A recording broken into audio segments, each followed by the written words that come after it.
إياك نعبد وإياك نستعين اهدنا الصراط المستقيم صراط الذين أنعمت عليهم غير المغضوب عليهم ولا الضالين. بسم الله الرحمن الرحيم. الحمد لله رب العالمين والصلاة والسلام على أشرف الأنبياء والمرسلين وعلى آله وصحبه أجمعين. سبحانك لا علم لنا إلا ما علمتنا إنك أنت العليم الحكيم. قال رب اشرح لي صدري ويسر لي أمري واحلل عقدة من لساني يفقهوا قولي. نوينا تعلما وتعليما وتذكرا وتذكيرا والنفع والانتفاع والإفادة والاستفادة والحث على التمسك بكتاب الله وسنة رسوله والدعاء إلى الهدى والدلالة على الخير وابتغاء وجه الله ومرضاته وطوعه وثوابه سبحانه وتعالى برحمتك يا أرحم الراحمين. ربنا زدنا علما نافعا وارزقنا فهما آمين يا رب العالمين. وحياكم جميعا بتحية الإسلام تحية مباركة. السلام عليكم ورحمة الله تعالى وبركاته. Alhamdulillah, alhamdulillah wassalatu wassalamu ala rasulillah wa ala alihi wa sahbihi wa man walahu amma.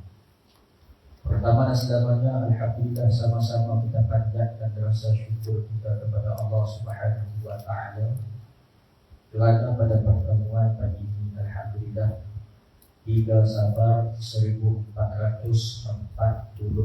Hijrah dapat sama-sama kita berhimpun dan berkumpul di dalam majlis ilmu, majlis yang penuh dengan cahaya, majlis yang penuh dengan rahmat, pengampunan, kasih sayang Allah Subhanahu wa taala, majlis yang akan memberikan kepada kita cahaya pengetahuan, wabil khusus jalan untuk kita mendekatkan diri kita kepada Allah melalui perantaraan ilmu dan melalui jalan-jalan yang dibenarkan di sisi Allah Subhanahu wa taala. Ibu-ibu yang dimuliakan oleh Allah Subhanahu wa taala sekalian, berbagi 27 hari sahaja lagi sebelum kita memasuki bulan kelahiran Nabi Rasul sallallahu alaihi wasallam yang menjadi asbab ilmu yang kita terima pada hari ini bersumberkan dan berdasarkan daripada Al-Quran dan Sunnah yang telah dibawa oleh baginda Nabi sallallahu alaihi wasallam. Maka mohonlah kepada Allah Taala, moga-moga Allah Taala buka kefahaman kepada kita untuk kita faham ilmu berkaitan dengan fikih ibadat, wabil khusus kitab yang kita belajar pada hari ini. Kitab yang sama-sama kita akan muzakarakan, yaitu kitab Fiqh Tauhid, Nifas dan Istiqamah. Maka ibu-ibu yang dimuliakan oleh Allah, kita akan sama-sama muzakarah kitab Al-Ibadah wal-Ifadah, kitab yang dikarang oleh Sayyid Abdul Rahman bin Abdullah bin Abdul Qadir As-Saqaf rahimahullah hafizahullah ta'ala. Kitab yang membicarakan berkaitan dengan fiqh haid, nifas dan istihadah. Dan kita telah sampai kepada pelajaran yang kedua. Betul, pelajaran yang kedua pertama. Baik. Bismillahirrahmanirrahim. Qala al-musannif rahimahullahu ta'ala, qala al-musannif hafizahullahu ta'ala wa nafa'ana wa bi'ulumi wa bi'ulumihi bid-darin amin ya rabbal alamin. Pelajaran yang kedua, umur boleh mengalami haid, tempoh, warna dan sifat-sifatnya. Dalam pelajaran ini kita akan membincangkan tentang yang pertamanya umur boleh mengalami haid, yang keduanya tempoh haid, yang ketiganya warna-warna haid, yang keempatnya hukum cecair berwarna keruh dan kuning, Yang kelima darah yang dilihat oleh wanita hamil. Dan yang keenamnya suci antara dua haid. Maka perbincangan kita yang pertama ialah berkaitan dengan umur yang boleh dikategorikan sebagai haid. Ada umur yang Muka surat 8 tak belajar muka surat 8 nifas. Aku saya rasa nifas tak belajar nifas minta maaf. Jadi kita buka muka surat 8. Oh, dah dulu sangat dah. Tapi tak kena dalam nifas betul pun. Muka surat yang ke-8 ialah darah yang kedua yang keluar daripada rahim seorang wanita, namanya darah nifas. Definisi nifas, apa itu nifas? Nifas ialah darah yang keluar setelah kosong rahim daripada kandungan. Nifas ialah darah yang keluar setelah kosong rahim daripada kandungan. Jadi seperti mana yang kita sedia maklum, darah yang keluar selepas daripada kosong rahim baru boleh kita iktibar sebagai darah nifas. Kalau seorang wanita mengandungkan anak kembar, anak pertama keluar, anak kedua duduk dalam kandungan. Bila keluar anak pertama, keluar darah lepas daripada tu. Darah tu darah nifas. Darah tu darah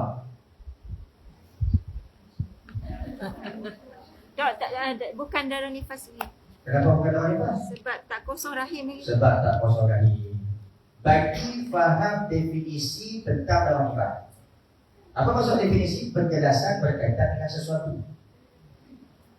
Saya sebutkan sekali lagi. Cuba tengok kita ada kata apa. Nifas ialah darah yang keluar setelah kosong rahim daripada kandungan. Anak pertama keluar, dia tak keluar. Anak pertama keluar, anak kedua duduk dapur. Doktor kata boleh keluar anak pertama, anak kedua kena rehat sah. Pasal anak kedua dia pegang di tiga dia tak mau keluar. Kita tarik nampak dia tak mau keluar. Selalu tangan tarik pada tepuk hujung. Kita kata tarik juga dia tak mau keluar. Jadi anak kedua yang duduk dalam perut, anak pertama dah keluar. Darah yang keluar selepas keluar anak pertama, anak kedua masih dalam perut. Darah tu darah baru tak sebut darah nifas. Pasal kita dah faham definisi bagi darah nifas. Jadi darah tu darah apa? Dua. Kita boleh sebut darah haid dan kita boleh sebut darah istihadah. Dua pandangan. Pandangan yang pertama, darah tu boleh jadi darah haid kerana tidak mustahil orang yang ketika mana mengandung keluar darah dan darah itu diaktibarkan sebagai darah haid. Ini pandangan daripada Al-Imam Ibn Hajar Al-Haytami. Satu pandangan lagi kata, menurut pandangan Al-Imam Rabi kata darah itu dia jadi darah istihadah. Baik, yang kata darah haid ada syarat tak? Ada syarat. Sekiranya darah yang keluar melebihi tempoh 24 jam. Kalau darah keluar kurang daripada tempoh 24 jam, darah itu jadi darah istihadah. Bahasa mudah dia macam ni. Baik kenyang. Yang baik. Bahasa dia macam ni. Keluar anak pertama, anak kedua tak keluar ni. Keluar anak pertama, anak kedua tak keluar ni. Baik. Tempoh anak pertama dengan anak kedua nak keluar, darah keluar. Tengok tempoh anak pertama yang dah keluar dengan anak kedua yang masih belum keluar, dalam rahim lagi. Tempoh dah kita kata 3 hari. Dalam tempoh 3 hari itu, kalau darah tadi cukup 24 jam, sama ada keluar secara bersambung-sambung atau terputus-putus, maka darah itu diiktibar sebagai darah haid menurut pandangan Imam Hajar. Dalam tempoh 3 hari itu, darah dia keluar sikit-sikit, tak cukup 24 jam, gabung baru dari 20 jam, maka darah itu dikira sebagai darah istihadah. Hak dia tinggal sembahyang, wajib dia qada balik semua. Hak dia tinggal sembahyang, wajib dia qada balik semua. Bila dia kena qada? Bila habis nifas. Ini cerita Pandangan yang pertama kata darah tu dikira sebagai darah haid. Ustaz, kalau kami nak pegang pandangan yang kedua, pegang pandangan yang kedua, tempat misalnya anak pertama Caesar ke, keluar secara normal ke, terus kena mandi wajib. Sebab apa kena wajib? Sebab apa? Yalah, mandi apa? Mandi bidadah. Dia kena mandi bidadah sebab apa? Sebab nak membolehkan dia untuk beribadat. Jadinya bila keluar anak tengah, dia nak pegang pandangan kedua. Pandangan kedua kata darah yang keluar tu darah istihadah. Keluar anak yang pertama, terus kena mandi wajib, mandi bidadah untuk membolehkan dia sembahyang, kerana orang yang istihadah wajib sembahyang. Wajib. Jadi nak pegang pandangan pertama ke pandangan kedua? Ustaz, yang kedua tu ulang sekali lagi. Yang kedua. Yang kedua. Pandangan pertama ni berselang di antara anak pertama dan anak kedua. Sebab tu saya nak bagi faham yang elok. Dia ada beberapa kategori. Ya.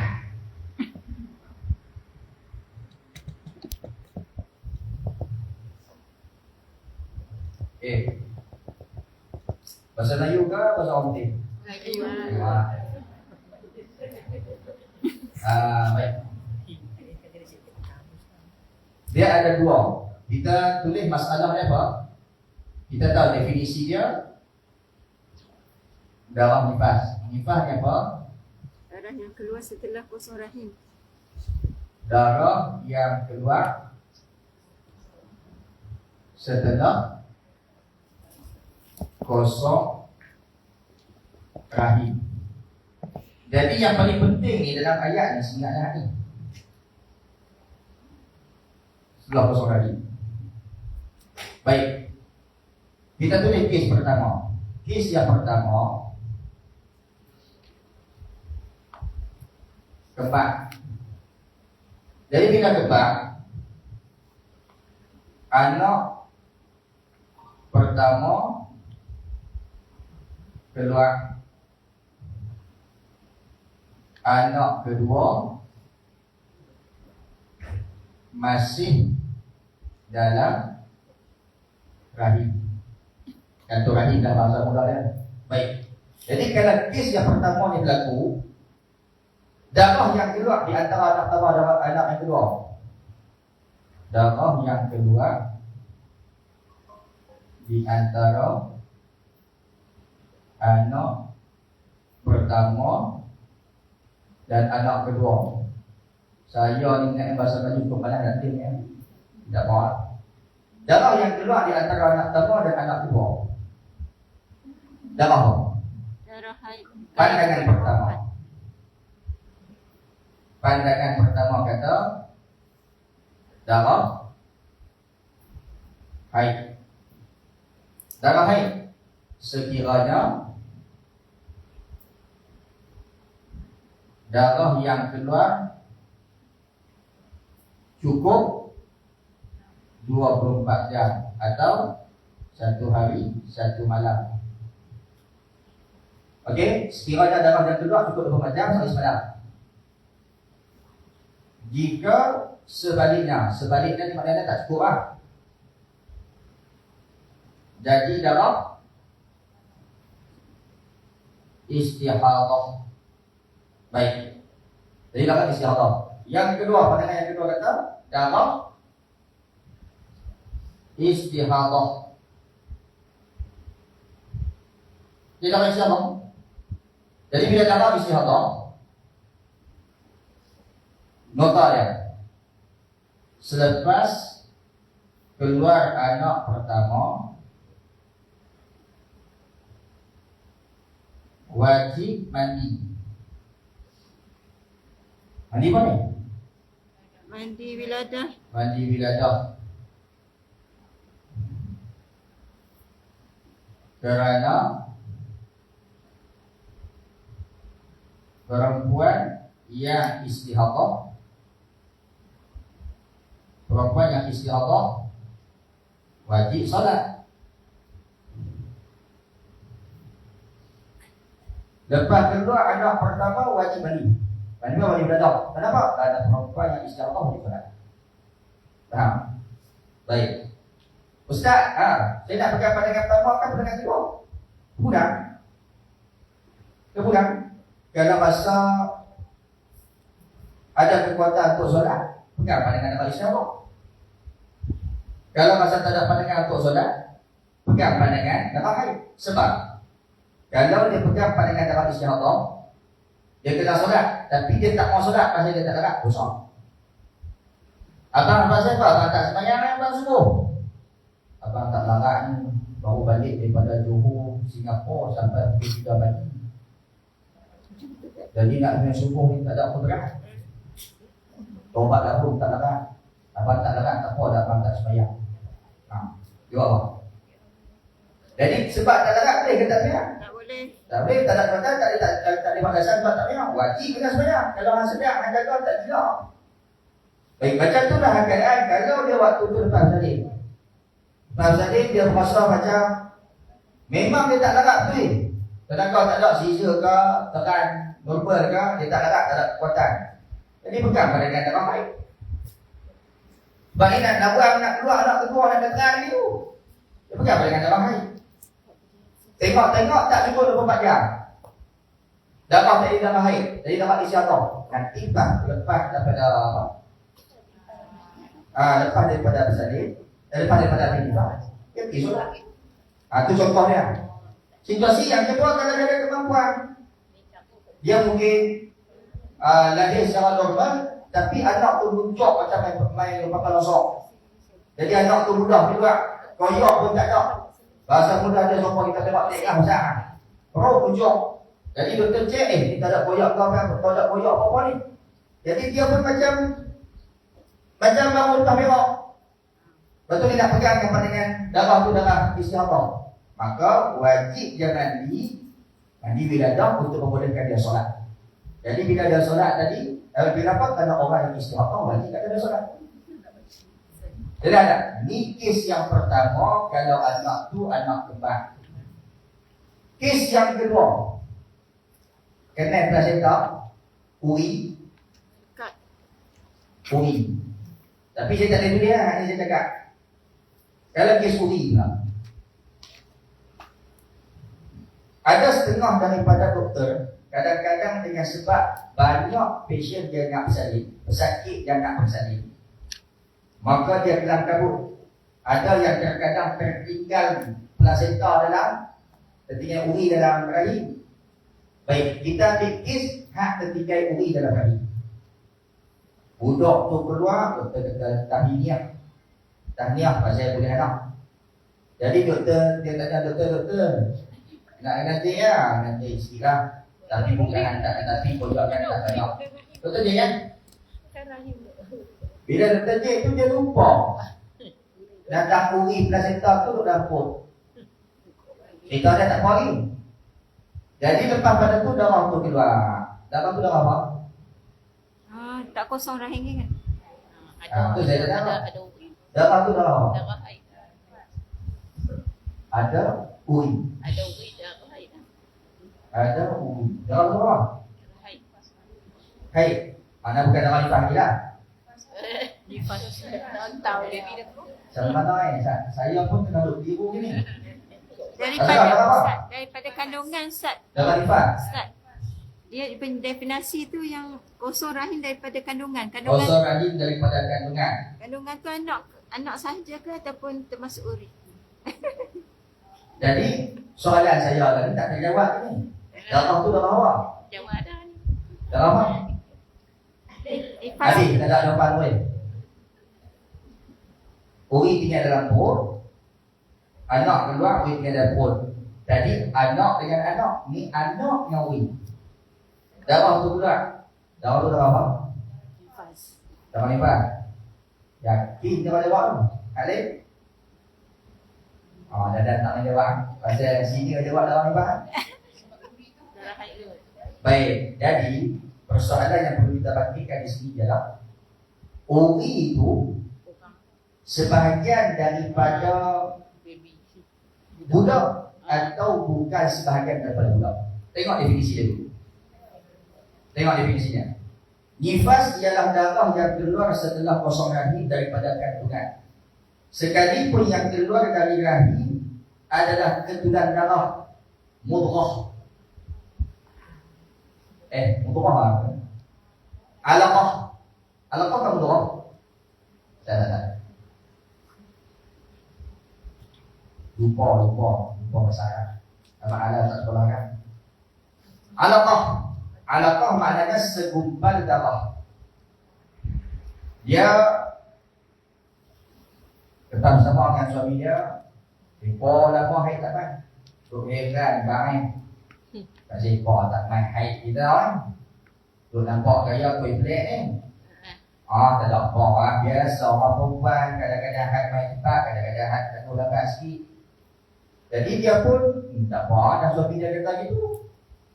Jadi kawan tibai, nenah, dia makan macam-macam lah. Kalau tu mereka hak bahaya, hak tajam-tajam.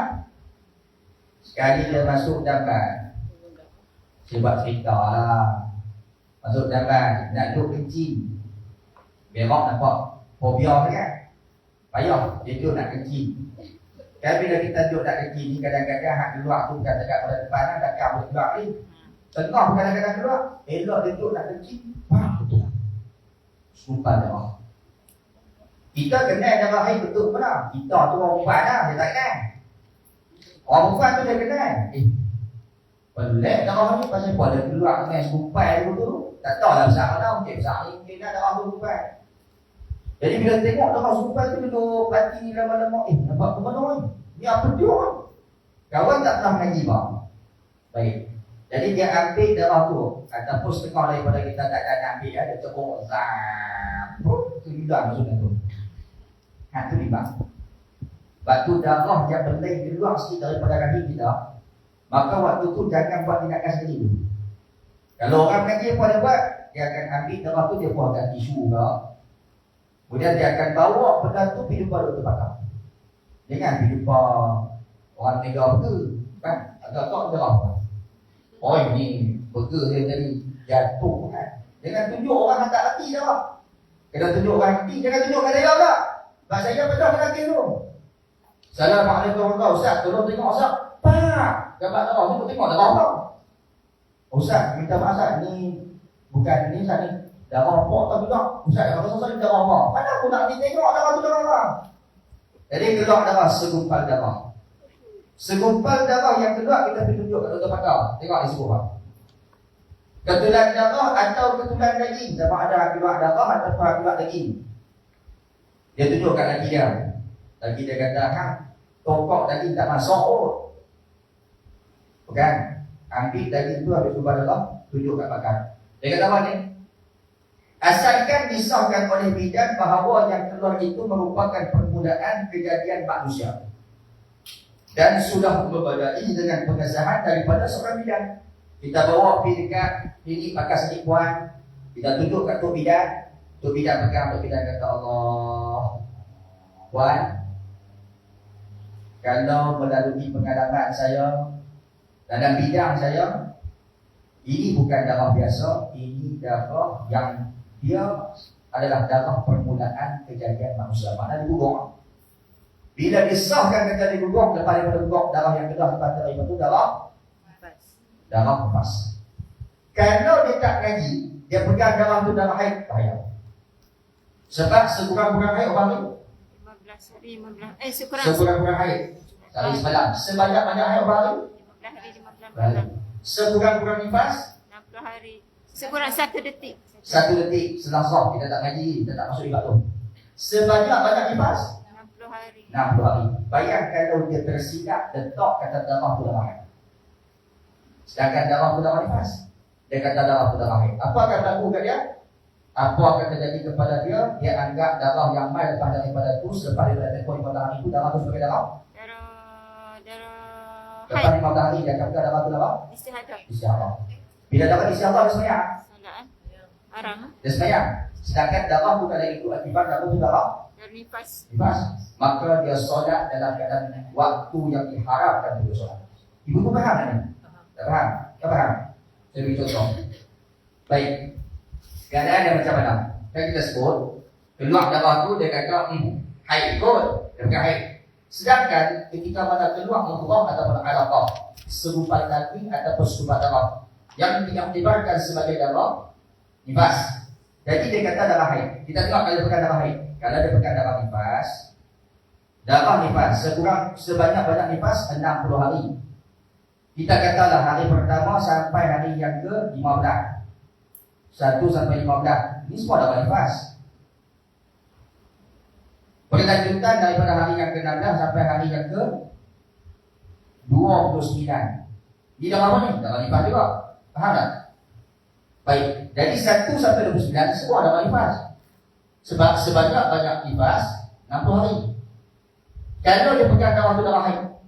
Jangan darah haid kot. Pasal dia tak ngaji tentang darah yang kedua. Dia tak tahu serupat daging itu tentang nama. Dia tu kuasa serupat tai dia dalam Al-Quran.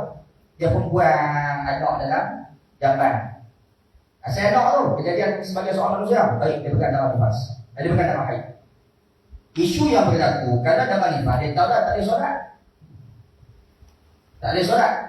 Kalau dia pegang darah tu darah haid, hari pertama sampai hari yang ke-15.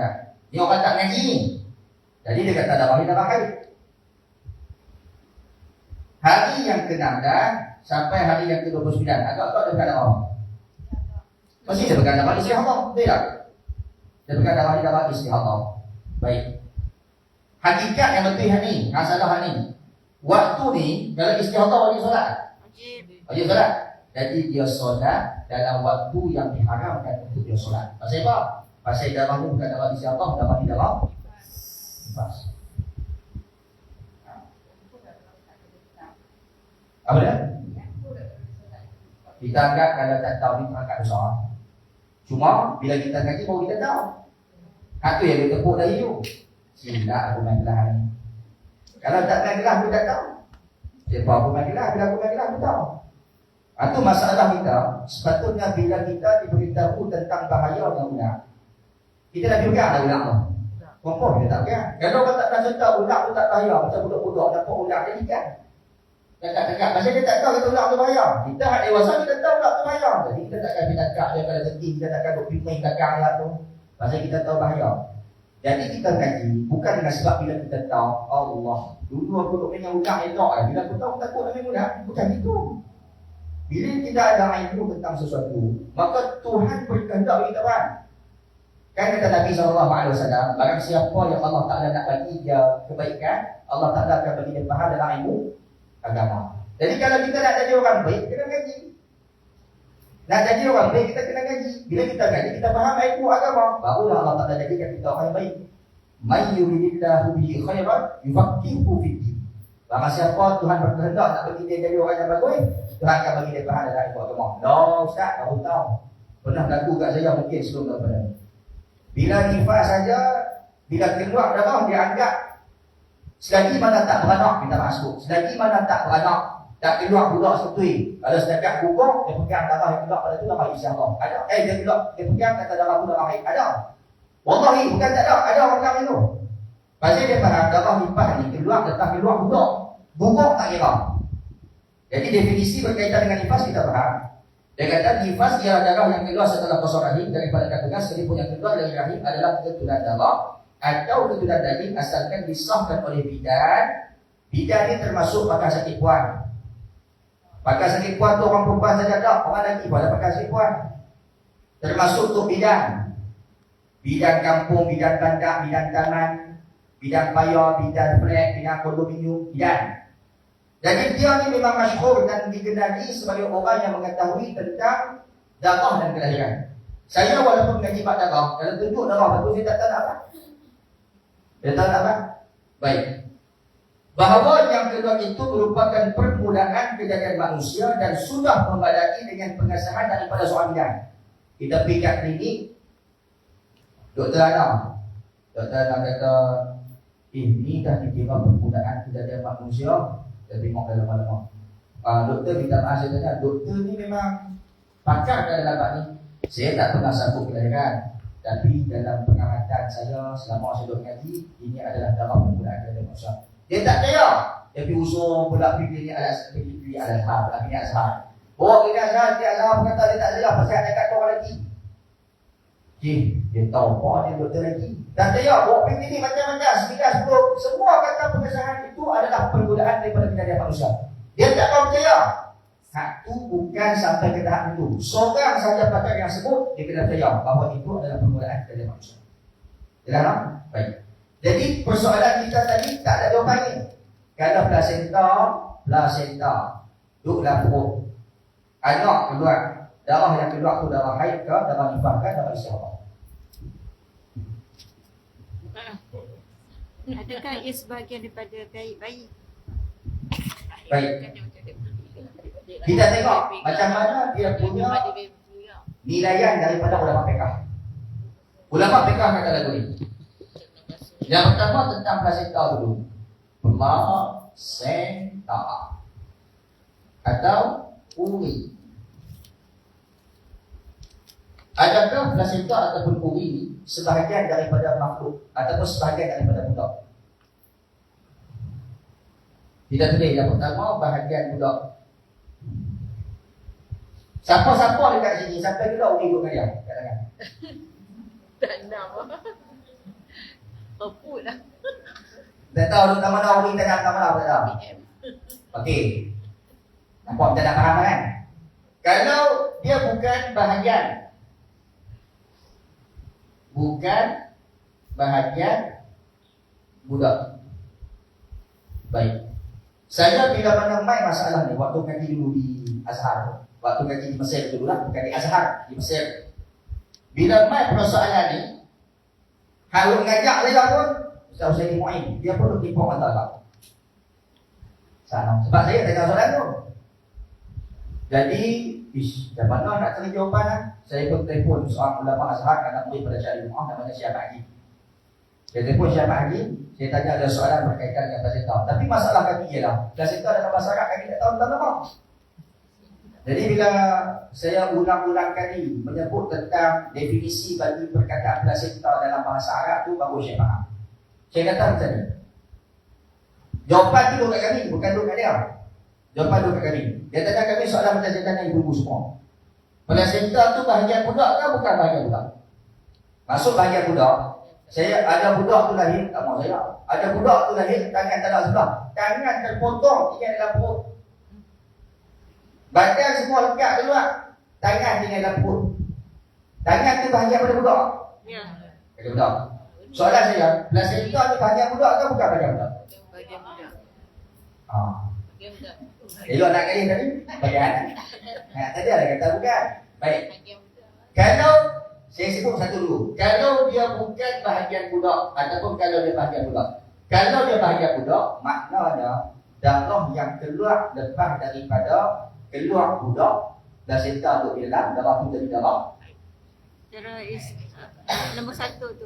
Macam ibu ni. Kalau placenta tu bahagian daripada budak, maka dia macam ukur kembang ni. Pasal dia masih belum kosong lagi. Baik. Cerita dia kalau bukan bahagian budak, maknanya saya pun sampai kelas saya pun tak tahu placenta tu kat dalam mana. Kau duk bawa mok, tanya bini dia, placenta tak ada tinggal kat hari kan? Lupa nak bawa placenta pula tinggal kat dalam. Tak.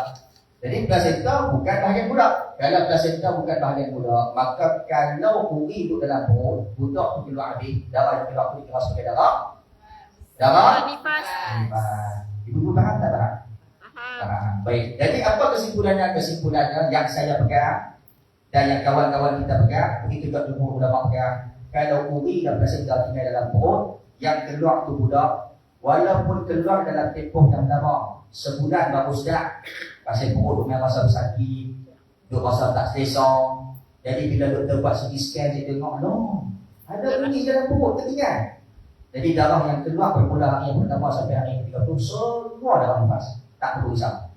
Faham tak? Melainkan ada satu isu. Isu dia terpotong jari, tertinggal jari. Saya tak tahu kes dia macam mana, tetapi budak tu dia ada 9 jari, 1 jari tak ada. Jadi doktor pada asalnya ingat ke budak tu memang tak ada ni, tak ada jari keliti ni. Maksudnya lahir-lahir memang 9 hari. Tengok balik berapa lama pada tu, sebulan, nak dekat 40 hari. Ibu tu dia rasa sakit dalam perut. Mungkin Tuhan nak sedarkan doktor tu dan diri dia sendiri ada sesuatu yang tertinggal dalam perut. Yang tertinggal tu jari gigi. Yang tertinggal tu jari gigi. Jadi bila dibuat sikit-sikit rupanya nampak dari duduk kembang dalam perut. Jadi ambil jari tu keluar. Cerita kalau jari tinggal dalam perut, darah yang keluar daripada tu darah apa? Kes yang kembang tu. Kalau ikut jadi macam kes darah kembang. Kalau ikutkan. Tetapi perbincangan daripada setengah pesan para ahli ulama tu dia berluah. Kalau kata yang keluar tu dia macam ni.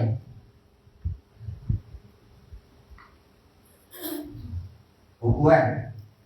Ini buku. Kalau saya koyok sini, saya tok sini, buku saya duduk sana ni. Saya angkat atas ni. Ini apa? Kita kata atas. Kalau kita kata buku, atas harap. Quran, kalau kita cobek atas, kita tak sebelah. Kita angkat ni, kita angkat apa? Tak kena gitu. Kalau buku macam ni, kalau kita koyok, kita jadikan dia macam tak. Dia macam atas biasa. Tapi kalau Quran, kita koyok ya, kita tak sebelah. Jadi bila kita angkat dia, memang ada dia atas. Tapi kita lihat dia sebagai Quran. Jadi sebab tu kita tak Quran yang terkoyak tu bawah, tak buat untuk sampah di kurang. Tapi kalau kita lagu ni, kadang kita buat kapal terbang, kita gulung, konyok, kita buat nanti. Baik. Jadi bukan kita dapat perumpamaan. Kalau dah jari budak tu, yang ia bahagian kecil daripada tubuh seorang budak, yang mana bila dia terkeluar dari budak, adakah dia bukan dikira sebagai makhluk? Bukan dikira sebagai manusia? Saya, minta maaf, bukan saya tak mahu semua nak kaitkan dia. Budak ni keluar dari tak ada. Kan budak ni kita kucing. Tak juga tak. Dia tetap manusia kan. Cuma dia ada sedikit kekurangan dan kecederaan. Tak ada bahagian tangan saja. Jadi ada sebagian ulama pecah dua belah. Sebagian ulama kata kalau jari yang terkeluar tadi ni tak mengubah ciptaan asal dia. Faham tak? Kan bila ubah tangan ni muka jadi bentuk jari mau ke segala. Tak. Dia tetap manusia. Cuma yang kurang jari sebelah. Maka darah yang keluar masih dikira sebagai darah nifas. Tapi kalau yang hilang tu, yang tak ada tu, bukan sebahagian daripada diri dia dah. Macam kes di negara luar negara. Dia nak gugurkan anak. Masa tu anak dia tu dah umur kita kata dah 7 bulan kita kata lalu. Jadi ada beberapa cara untuk gugurkan anak dengan cara bunuh anak daripada dalam. Macam tengok dia pakai satu pil tu akan menghancurkan anak dalam kandungan tu. Dia ada satu pil yang kedua, pil yang membunuh, yang boleh menyebabkan keluar macam tu ya, keluar mati tu. Bukan hidup dalam perut, keluar mati. Ada satu cara lagi, dia bunuh budak tu. Dia bunuh dia, bunuh ubat. Ada satu cara lagi di Pulau Pinang, dia gunting budak. Dia masukkan pisau gunting dalam celah tu, kemudian dia gunting budak tu. Dia gunting kan, kira gunting kalau budak tu kecil dia, baik. Ni kes dia kita kata. Gunting, terpotong bahagian atasnya ke bawah. Bahagian sini ke atas, hidup. Jadi kalau budak tu keluar, contohlah kita kata macam ni. Kita kata, hak bawah ni semua hancur. Hak atas tu masih elok. Kalau budak tu keluar dalam keadaan cukup semua, hak bawah kat atas ni semua ada dalam perut, darah yang keluar tu dikira darah haid ke darah nifas? Darah siapa?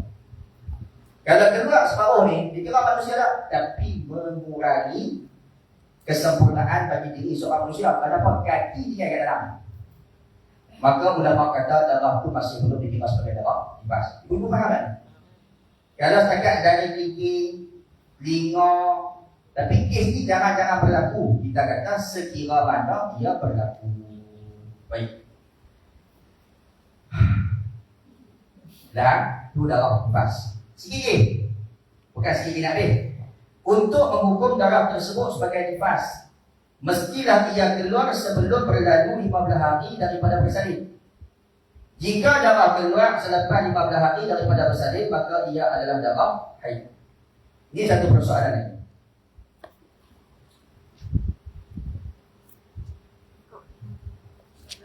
Lepas bersalin. Banyak tak boleh. Lepas bersalin. Ini hari pertama lepas bersalin, tak keluar darah. Sampai hari ke-17. Hari ke-18 tengok-tengok darah keluar. Darah ni apa? Sebanyak-banyak haid berapa? Sebanyak-banyak haid berapa hari? Sebanyak-banyak haid 15 hari. Sebanyak-banyak nifas 60 hari. Hari pertama sampai hari ke-17 tak keluar darah. Tiba-tiba hari ke-18 lepas bersalin, kau keluar darah. Darah ni apa?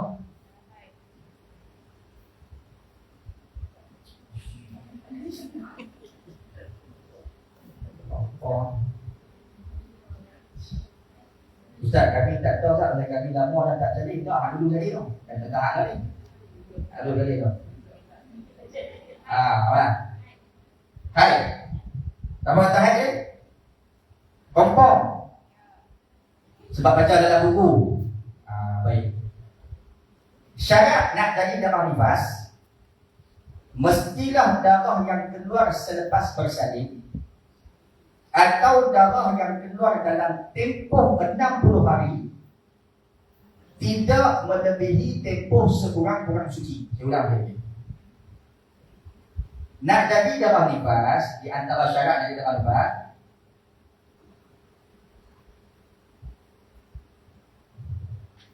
darah yang keluar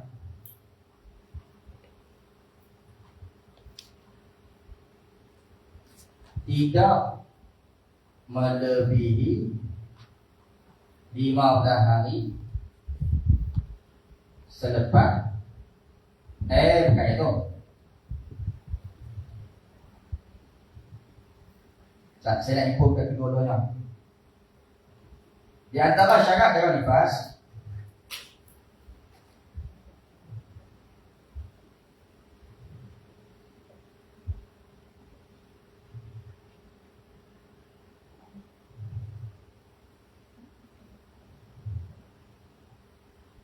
nak gabung dua tu.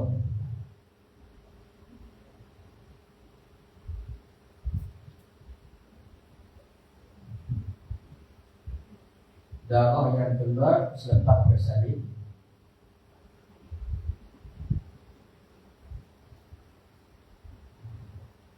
bukan agak ni.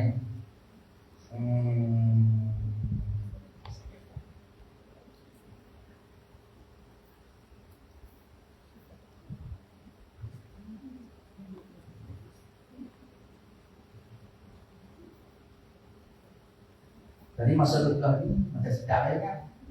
Main duduk ni lupa. Tak. Mestilah darah yang keluar tidak melebihi sekurang-kurang tempoh suci.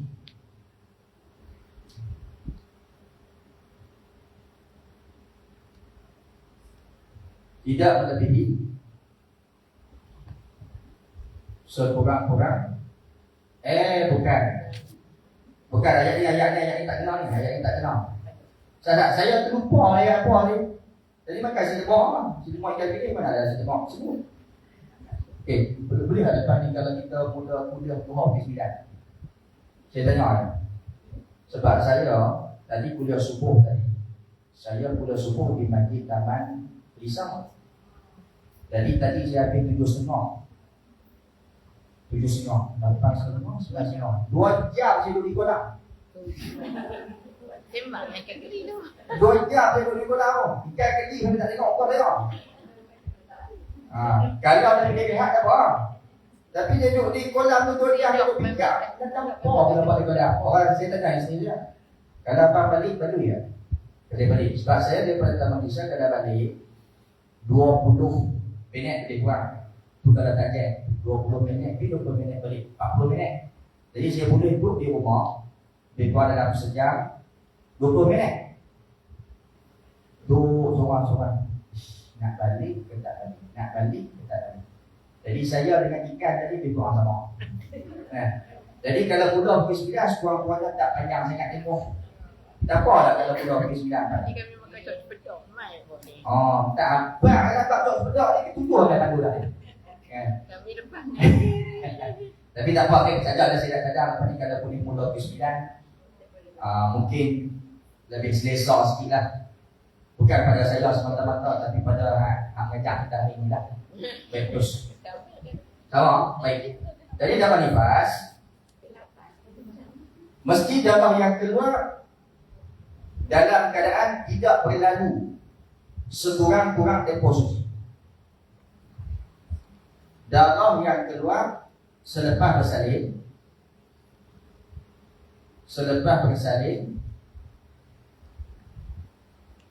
tidak berlalu suci, tidak berlalu sekurang-kurang suci 15 hari 15 malam. Darah yang keluar selepas bersalin tidak berlalu sekurang-kurang suci 15 hari 15 malam. Atau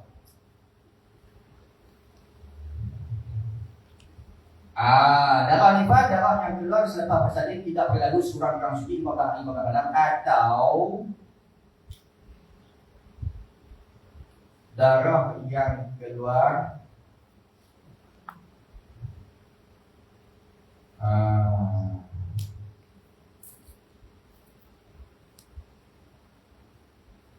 selepas darah yang pertama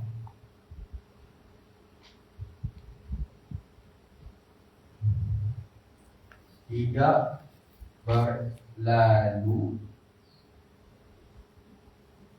tempoh sekurang-kurang suci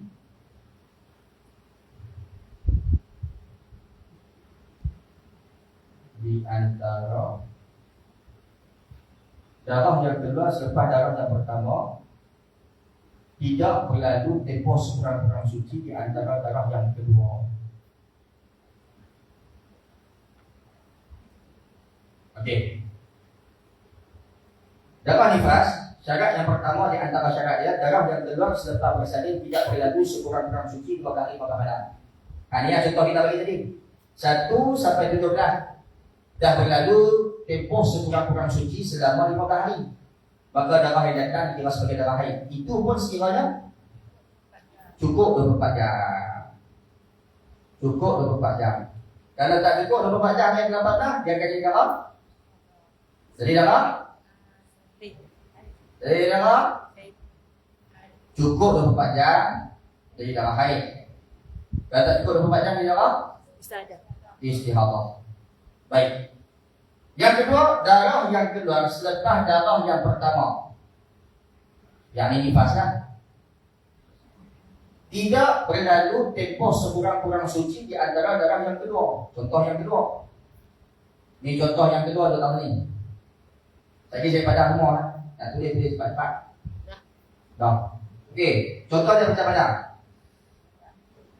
Hari pertama sampai hari yang ke-22. Keluar darah nifas tadi ni. Hari yang ke-23 sampai hari yang ke-36 suci. Hari yang ke-37 darah apa?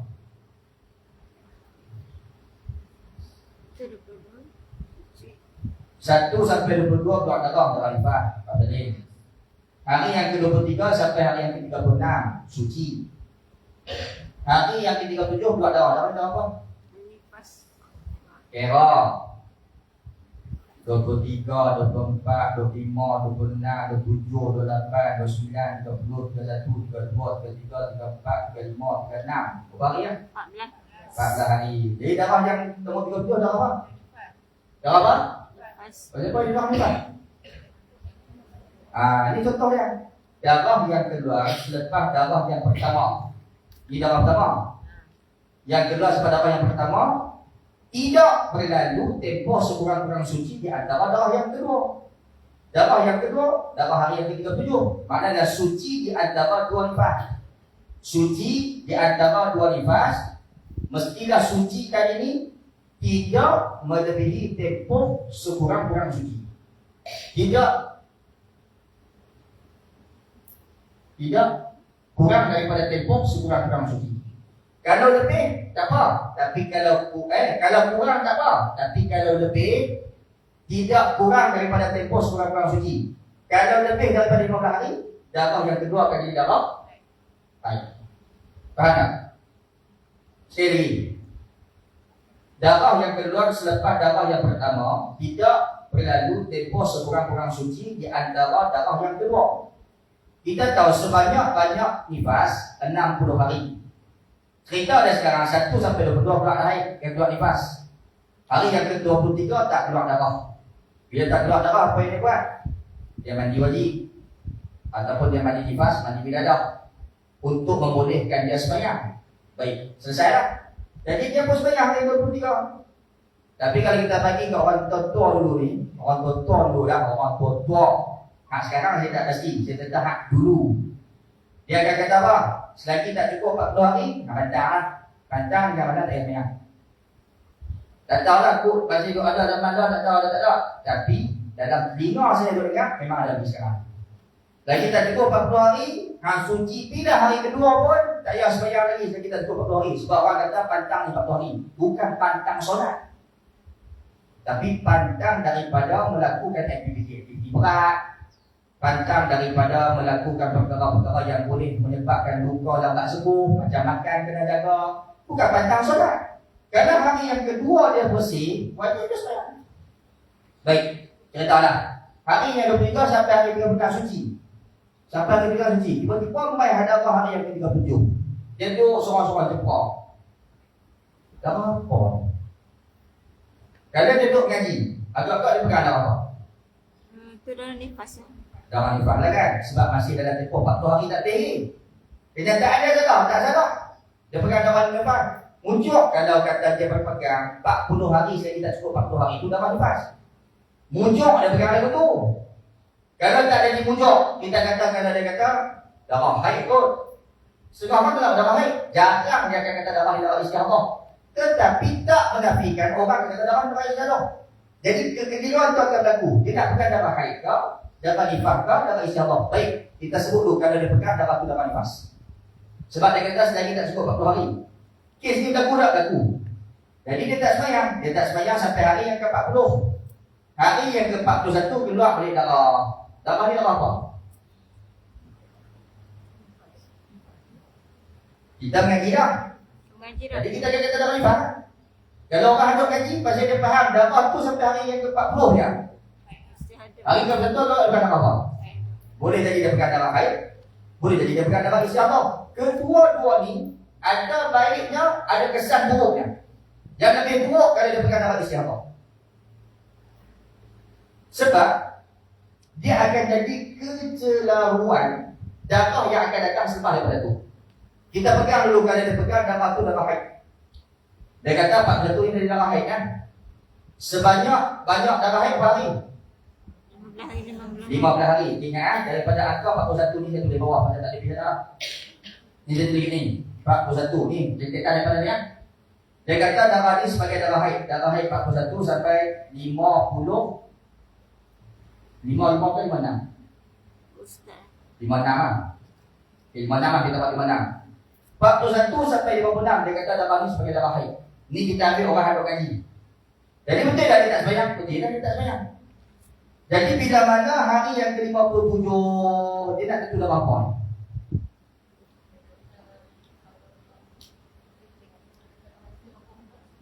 Dia akan kata dapat istihadah kan? Jadi dia tak sembahyang tak? Banyak kan?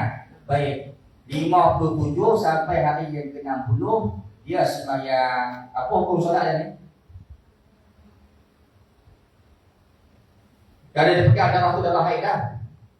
Sebab hari yang ke-57 dia kira dapat istihadah, tentu dia sembahyang.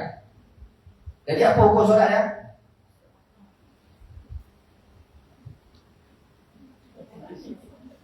Suci 37. Soalan saya tanya betul ke dia nak ibadah darah tu darah haid? Okey, mungkin Kita faham ini. Mungkin dia tersalah letak hukum darah tu. Tapi darah kalau haid dengan nifas sembahyang tak? Sembahyang. Haid dengan nifas tak payah sembahyang. Cerita kalau dia letak kata darah tu darah haid. Dan berbetulan haid pun memang tak payah sembahyang. Baik. Persoalan hari yang ke-57, dia pegang darah ni darah apa? Kalau haid Kalau dia Mana ada darah haid kata hari? tak. Dia akan kata darah insya-Allah. Apa hukum solat dia? Haram. Sah. Dosa. Sah. Dosa. Tak sah. Tak sah. Confused dah Ustaz. Confused. Ustaz 37 tu apa dia? 37 ni adalah suci. Suci. Tak. 37 sampai 40 tak darah. Darah. Darah. Jadi dia pegang darah nifas lah. Pasal yang dia pegang dalam kepala otak dia selagi tak 40 hari. Selagi duduk dalam lingkungan 40 hari, darah kedua hari apa pun semua nifas. Yang ni orang tak mengaji. Mengaji ke tak Yang ni? mengaji? Yang tu. Hak ni kira tak kaji apa masalah? Hak ni saya pegang saya ni tak kaji. Situasi ni tak Situasi ni situasi saya tak kaji. Okey, faham. Tak apa lah. Kan? Jadi hari yang ke-41, hari ke-41 ni saya tak kaji. Okey. Jadi saya duduk kali darah apa? Haid kan? Jadi saya pun dah dapat darah haid.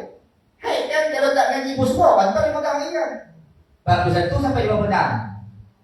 Haji 57 keluar darah. Dia tu kosong kan? Tak apa buat 57. Darah apa ni? InsyaAllah. Semua tak mengaji Tak mengaji. Istiadah. Cerita tak ngaji sekarang kan? Cerita tak ngaji dapat InsyaAllah. Kalau ngaji tak apa? Nifas. Nifas tadi. Maksudnya lepas haid jadi nifas tadi. Tak. Okey, faham. Dia faham. Kalau saja pusing pun. Baik, kalau dia tak ngaji, dia akan kata darah ni sebagai darah istihadah. Maka apa hukum solat dia? Haram. Haram. Dan dia tak sah haram. Pasal apa haram? Pasal dia solat pada waktu yang diharamkan dia solat. Ni tengok ni, salah ada kalau dia pegang pandangan darah tu darah haid. Salah, bukan kena betul. Cuma berbenturan waktu haid dengan nifas memang tak sayang. Faham tak? Haid dengan nifas tak sayang. Betul dah dia tak sayang tu. Cuma pandangan kalau dia pegang darah tu darah haid, kesilapan kalau dia pegang darah tu darah haid. Sebab haid mana boleh lebih daripada haid. Haid kok mana pun dia kekal sampai 15 hari lah. Tu tak kira kalau dia mengaji pula tentang masalah musyawarah. Ada apa dah ada orang pihak ni kita sedar orang tak ngaji. Jadi hari yang ke-57 confirm lahum dah dia takkan semayang. Dia akan semayang pasal dia pegang darah insyaAllah. Maka solatnya haram lagi dosa. Pasal apa haram lagi dosa? Pasal dia solat pada hari yang tidak dibolehkan untuk semayang. Haram lagi dia semayang. Pasal darah ni kalau ikut tiba darah apa darah ni? Darah nifas. Darah nifas. Darah ni darah apa yang saya ni? Nifas. Nifas. Maka bermula hari yang ke-37 sampai hari yang ke-60 semua darah nifas. Lagi masalah hari yang ke-61. Faham tak maksud dia? Dia akan berlaku rentetan lepas daripada tu. Kadang dia solat hari yang diharamkan dia solat. Kadang dia tak solat hari yang diwajibkan dia solat. Dia keliru. Pasal apa masalah ni? Kalau dia tak kaji, memang hukuman tak kaji, memang dia akan kekal kaji. Jadi macam mana kami insan ni? Lah bangunkan kita baru tahu mana kami dengan Tuhan ni. Mayang taubat.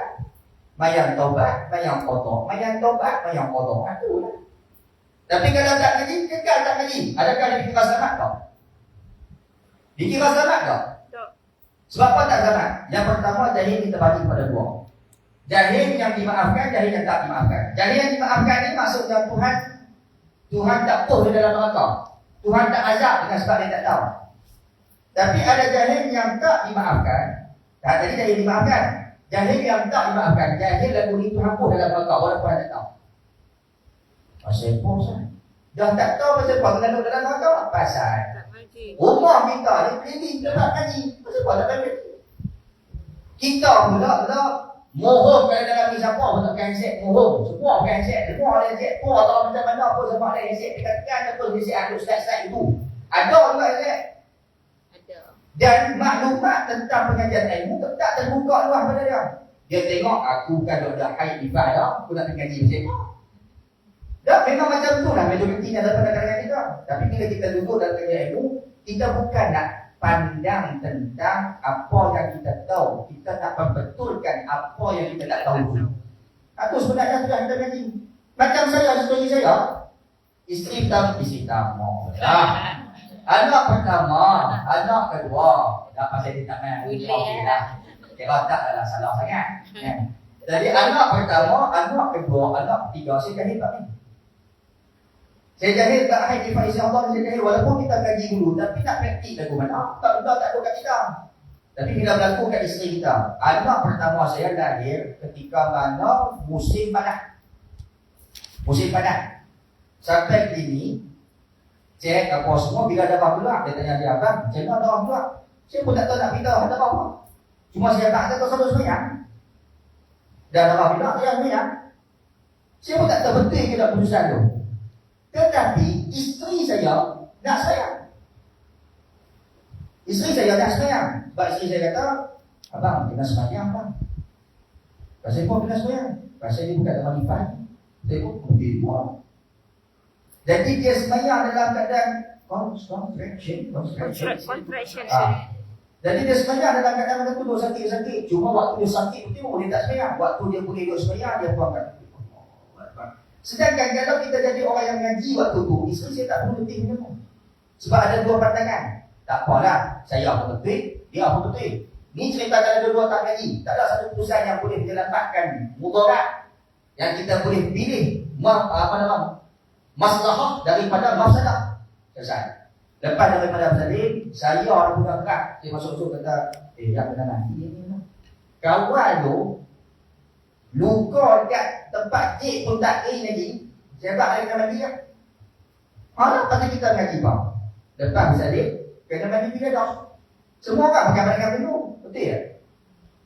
Jadi isteri saya pun siap bagi mandi. Kan? Bila tak ada, bila musim panas, hospital dia takkan buka air panas. Dia akan kekalkan air yang semula tadi ada. Jadi bini kita ada yang sejuk. Bukan pagi-pagi tu. Oh, kita jangan memandikan dia. Suami sonek, mandikan dia terang. Kita makan tak reti boy, pergi mandi pun semua. Kawan tu getak, tak tahu dah getak sejuk ke, getak sakit, dia tak tahu. Pasal saya orang tak mandi. Jadi betul ke tindakan mereka tu? Bukan setakat anak pertama, berlaku pada anak kedua dan anak yang ketiga. Lepas kita mengaji, baru kita nampak jahil kita dulu. Allahuakbar. Aku siksa bini aku sendiri dulu. Suruh dia niat dah, hanya akan mandi bila dah. Kawan aku nak niat lagu mana, mengaji sedikit tu dia niat. Saya dah mandi bila dah, mana Allah tak ada. Mandi dah bunga, bisa kau apa bila tu di kau. Tengok kita dah siksa isteri kita. Pasal kita juga orang tak lagi. Baik. Buka air siapa? Buka air diri sendiri. Pasal diri sendiri bodoh dulu. Jadi saya kena bodoh semayang kan? Tak. Isteri saya bergantung bagaimana cara penilaian kita. Tak tahu. Bujuk saya dulu di Mesir. Memang halaqah kita tu halaqah pengajian ilmu. Jadi ada masalah, saya tu tanya ustaz.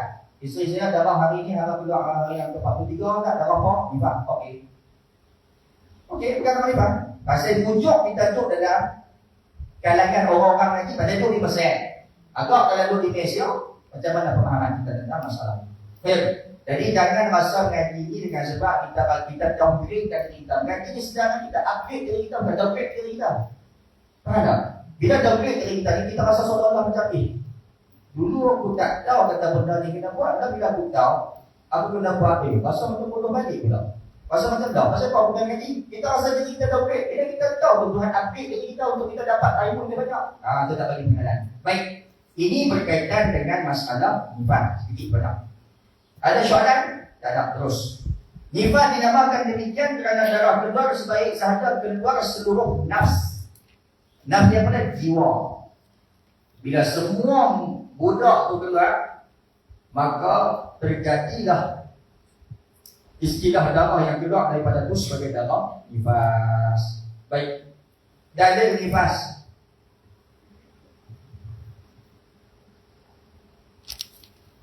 Bila nak minum saya? Tahu. Lambat lagi dah nak minum. Bila? Tak tahu. Dalil nifas daripada hadis daripada Ummu Salamah radhiyallahu taala anhu berkata, beliau berkata, "Kanat an-nufasa'u 'ala ahadi Rasulillah sallallahu alaihi wasallam taq'udu ba'da nifasiha 40 yawman aw 40 laylatan." Wanita yang bernifas di zaman Rasulullah SAW menunggu selepas nifasnya selama 40 hari atau 40 malam. Ustaz, ini hadis tak? Hadis kata patah 40 hari. Nah, itu orang panggil adat kebiasaan. Adat kebiasaan orang perempuan zaman Rasulullah. Mereka berpantang 40 hari, 40 malam zaman Rasulullah. Sama ada kat zaman kita, ada kalanya sama.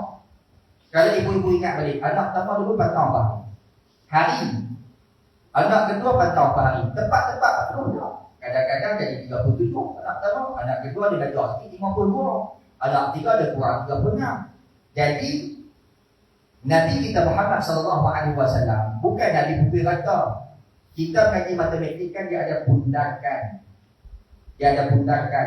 Jadi ada sahabat daripada kalangan wanita yang mungkin lepas daripada buat selidik, ujikan di selidik. Macam contoh saya tanya dulu lah. Orang perempuan haid. Kebiasaan haid bagi orang perempuan apa hari? Saya duduk pada saya kata, siapa yang dulu haid dia 6 hari? Angkat dengan 6 hari. Siapa dulu haid dia 7 hari? Angkat dengan 7 hari. Rupa-rupanya ada rata-rata daripada kalangan kita semua 7 hari. Sebagian kecil 6 hari, sebagian kecil 8 hari, sebagian kecil 9 hari. Makna hak ramai itu 7 hari.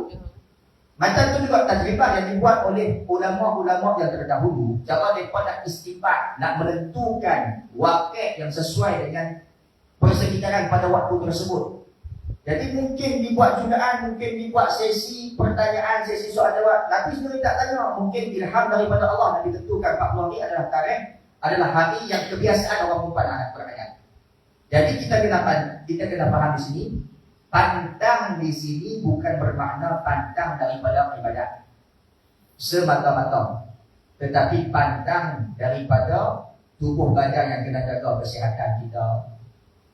Pantang daripada melakukan kerja-kerja berat. Jadi itu pantang sebenarnya.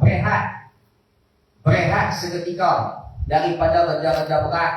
Berehat seketika daripada makan makanan yang sejuk. Berehat seketika, jaga kesihatan sebab banyak orang putih. Itu maksudnya. Bukan bermakna pantang daripada semayang. Sekawal tu suci hari yang kelima, hendak bagi dia semayang. Hendak bagi semayang tu mak betul. Hendak bagi semayang tu mak sendiri.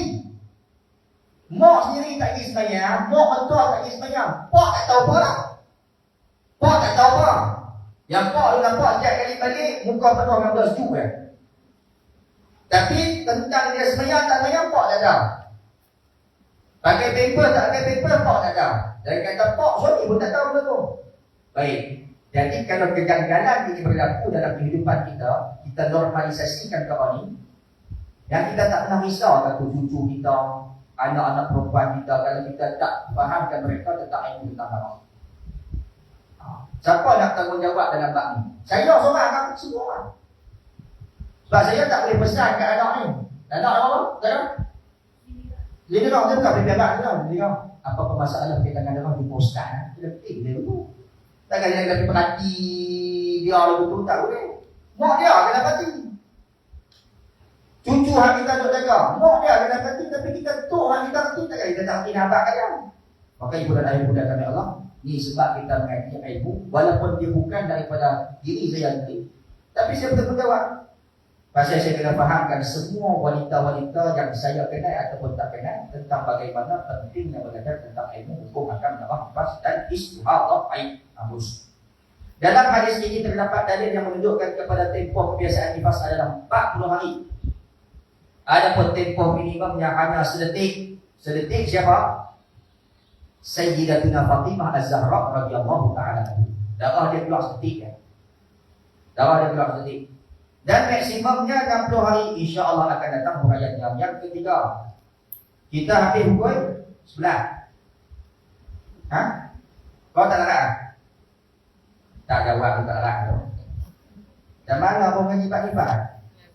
Istiadah kau mengaji. Kita ambil istiadah sikit apa tak? Boleh ya? Kita kelas kita ni mesti sejam ke sejam setengah? Jangan ikut saya. Hak kaji yang saya berkenan. Hak baru nak mengaji ni. Biasa ni kalau boleh tutup tu sejam kan sejam tak? Sejam ya. Yang sejam tu dah lama. Jadi sekarang kita dah berlalu sejam 15 minit. Itu pun dah lama tu. Jadi insyaAllah untuk tajuk yang ketiga kita mati dulu lah. Kalau betul ni Ustaz saya tanya dia sebab saya cenderung kalau belajar Pak ni dia kena sedar setengah. Lebih belajar setengah dia kata ibu saya pun terlewat ni. Dia kalau mengaji Pak ni dia sedar setengah lah. Tapi insyaAllah lah saya boleh beri jaminan yang istiqamah hadir kelas ngaji duduk, insyaAllah Tuhan akan bagi faham kepada kita macam Tuhan bagi faham kat dia. InsyaAllah. Jadi cuma kena hadir kelas lah. Kena hadir kelas, kena istiqamah, kena cuba faham. Kena minta kepada Tuhan, dia yang kita faham. Kita ni usaha buatkan hari. Nampak? Sebab saya nampak riak muka yang faham, yang buat faham pula. Yang nak jaga hati saya kalau abang tak faham, undang-undang ni. Buat faham dia lah. Ibu-ibu dah kata Allah, hak buat faham tu nanti lagi faham daripada orang yang faham sekarang. Percaya ataupun tidak, hak itulah hakikatnya. Sebab tajribat yang saya buat lah, banyak kelas dah kita kajak. Di Mesir ke, di sini ke, tajribat dan begitu. Bukan mula begitu kan. Pakai pun tiba-tiba. Dan hak isu ni, hak bawah ni. Dia memang kecoh tu hari betul nifan, istihad tu, 60 hari. Apa dia ni?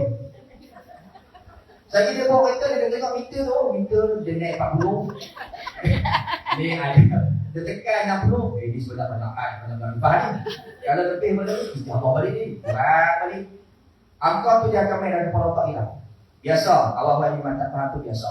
InsyaAllah tak malam tak faham. Yang ketiga istihadah sikit.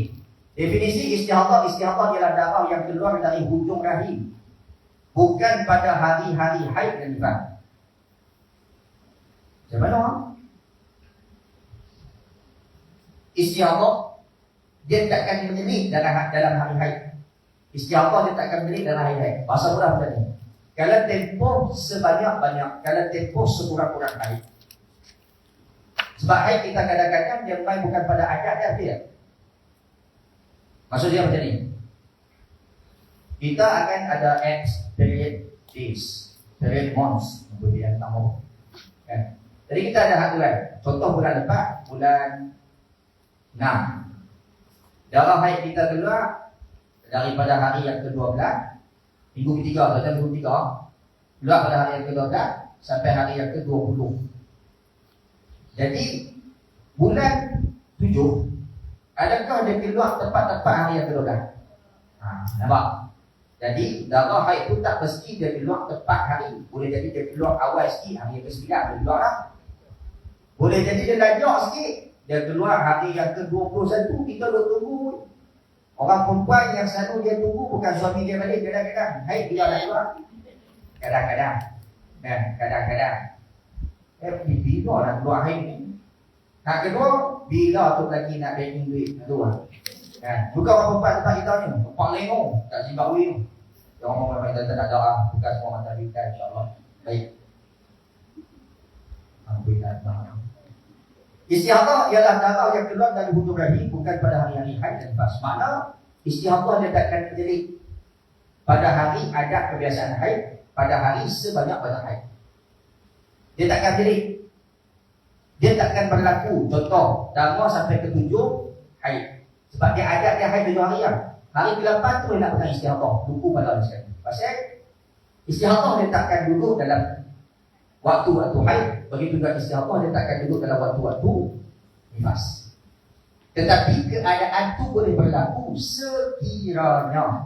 Bila sebut perkataan sekiranya ni, tak kena Nabi lah. Contoh masalah, kalau darah haid, darah tadi melebihi tempoh 15 hari pada malam. Dia sentuh hari yang ke-16, ya, hari yang ke-16 kita tak boleh berpegang secara total hari yang ke-16. Itu dari darah istihadah. Tetapi kita tidak pernah menafikan hari sebelumnya pun boleh jadi darah istihadah.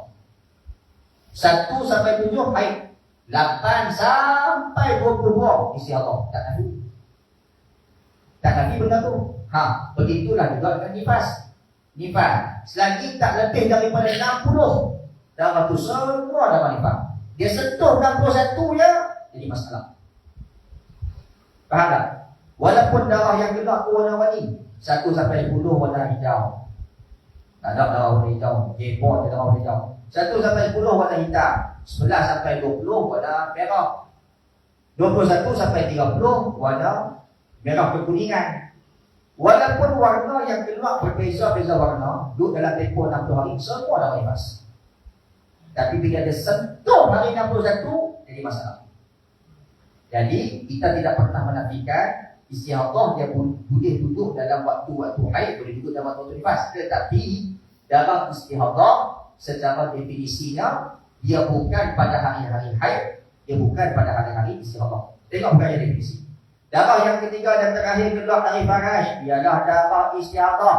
Darah istihadah yang disebut juga sebagai darah fasad ialah darah yang keluar dari hujung rahim. Darah yang keluar dari hujung rahim. Mana hujung rahim? Tu Ustaz, nampak tu Ustaz? Oi. Siapa dekat? Penuh-penuh ni.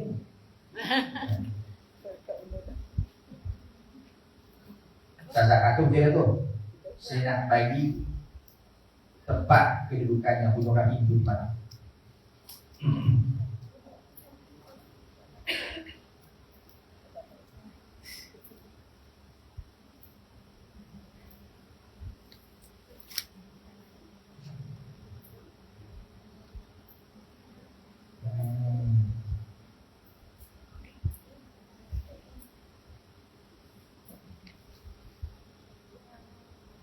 Orang perempuan kalau nak elok kalau kita terkena penyakit CYC tu, jangan makan Daging.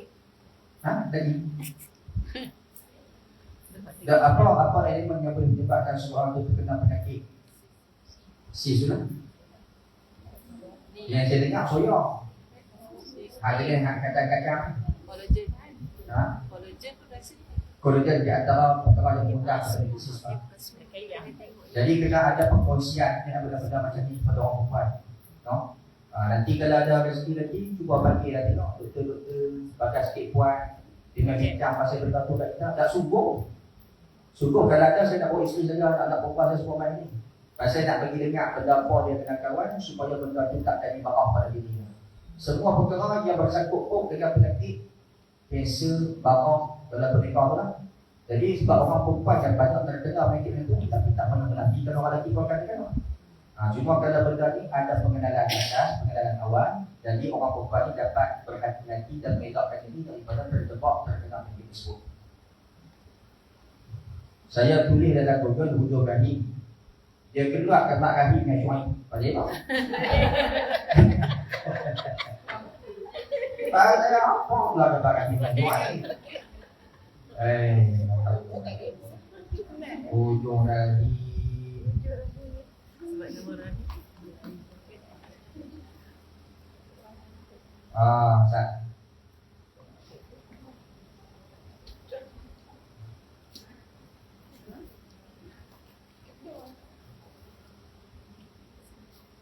Sama ada hujung rahim pasal kau tak keluar kan? Baik. Hujung rahim. Hujung rahim dalam hadis Nabi SAW kita ada Syekh Muslim. Syekh Muslim kata hujung rahim ni dia duduk dalam kawasan ini, kawasan kan ni kan kawasan hujung rahim. Ini kawasan hujung rahim. Pangkal kat mana Ustaz? Pangkal. Pangkal. Sebelum ni saya tersilap pangkal di kawasan ni. Pangkal rahim. Pangkal rahim, hujung rahim. Haid keluar daripada pangkal rahim. Haid keluar daripada pangkal rahim. Istihadah keluar daripada hujung rahim. Yang dipotong uratnya di sini. Ni urat yang selalu kena potong ni. Potong sebab apa? Mana tahu dengan syaitan. Doa. Dan memang syaitan dia akan kerat. Dia akan kerat. Dan di antara gangguan yang orang perempuan tak sedap kata dari ganggu, syaitan dia bawa putih masuk dalam kawasan tersebut, dia kerat dia, berawak dia. Sebab tu perempuan banyak mengalami perdarahan. Dia kata bibi, tapi sebenarnya itu dia ada penyakit yang perempuan kena. Termasuk lagi istihadah. Bibi tu kan. Jadi kalau pangkal sini ya. Pangkal sini. Sebab tu ada isu terkadang. Sebab tu ada isu terkadang lah. Masuk terkadang ni maknanya kita tidak pernah menafikan orang perempuan. Kita tidak pernah menafikan orang perempuan tu terkadang dia terkena penyakit apa kita kata nak bersalin dua rahim tu. Tu kan, bersalin dua rahim tu di sini kan. Sebab tu ada khilaf ulama yang sebenarnya sebut kepada ibu semua. Bila dia bersalin, ada keluar rahim dia salin tahun ni, anak 2 tahun ni, anak 2 tahun ni. Jadi kalau darah yang keluar tu, kalau ni pakai rahim, dia masuk, dia lalu pada saluran yang sama. Dia lalu pada saluran yang sama ni, saluran yang sama di sini. Cuma dia tak melalui orang pakai rahim. Dia melalui saluran belakang urat pakai rahim. Sebab tu orang nak tentukan darah tu darah haid ataupun darah istihadah tu susah.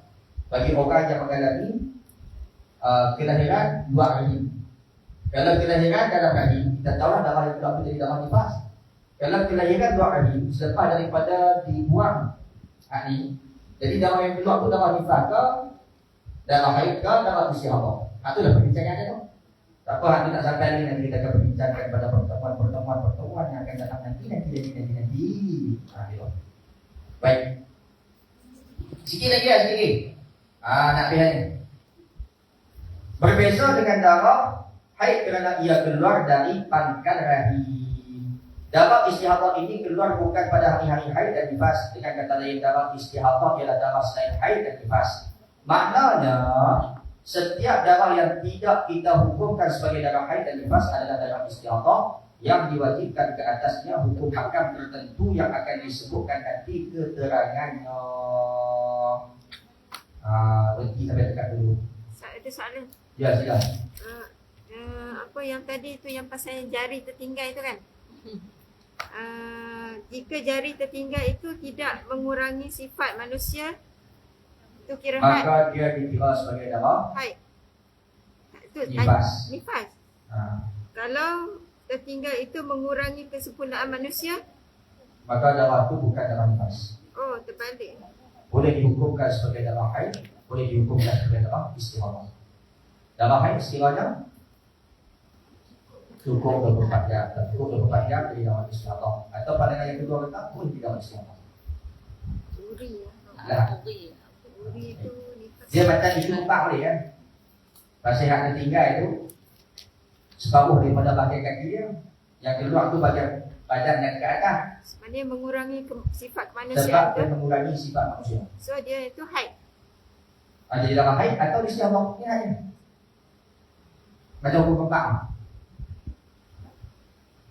Panjang perbahasannya sebenarnya dalam masalah-masalah berkaitan dengan isu-isu terpencil macam ni. Kan macam orang sebut kat kita baru ni, kalau kita buka dalam kitab ulama Kashful Hitam, dalam kitab tu dia berbahas tentang masalah-masalah pelik-pelik. Masalah darah yang pelik-pelik, bukan masalah darah yang pelik-pelik. Tetapi kita tidak pernah menafikan ada darah yang keluar daripada orang perempuan. Darah yang warnanya mungkin tak sama, kes-kes yang terpencil macam orang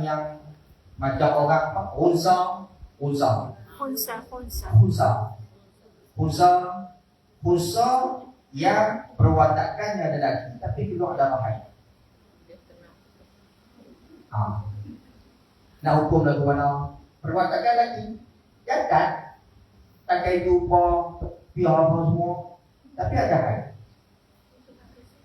Boleh kan? Maka perbincangan-perbincangan itu dibincangkan. Kenapa? Kerana mungkin ada persoalan-persoalan yang akan ditanya, persoalan-persoalan yang nanti. Dan kalau dia keluar darah haid, sedangkan perwatakan lelaki, dia nak kena sembahyang ke tak? Adakah darah itu dikeluar sebagai darah haid ataupun dikeluar sebagai darah istihadah? Tak ada nak pergi. Jadi ulama mereka masuk kitab nama kitab tersebut Al-Muntah. Nanti saya akan bawa kitab tu dan dia punya tebal warna biru biji. Satu jilid tapi tebal. Saya tak baca penuh lah, cuma saya tengok dia punya perbincangan yang ulama bincangkan.